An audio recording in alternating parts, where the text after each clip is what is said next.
9 તારીખ 9 થી 5 દિવસ 9, 10, 11, 12 ને આ દ્વિશતાબ્દી મહોત્સવ આગામી વર્ષમાં મદન મોહનસિંહ મહારાજનો આવવાનો છે.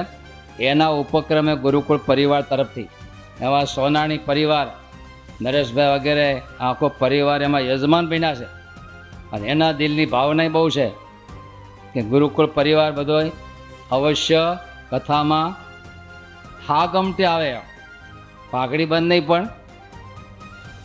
અને એ તો મને હમણાં કહી ગયા, મને કે સુરતના જે 8-10 ઝોન છે ને એ ઝોનવાર બસો બાંધીને યાત્રા કાઢે અને બધા હરિભક્તો આવે એવું તમે ખાસ કહેજો એમ. અને જ્યાં હોય ત્યાંથી પણ આવે.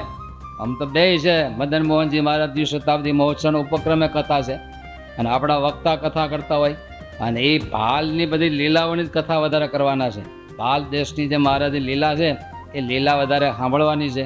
એટલે અનુકૂળતા હોય તો એ ઉતારા પાણીની વ્યવસ્થા છે, પણ અગાઉ તમે નોંધાવજો. એ તો ત્યાં કથા માટે એસી હોલ છે ને એસી ઉતારાઓ જ છે, પણ અગાઉ લખાવો તો મળે, નકર ન મળે.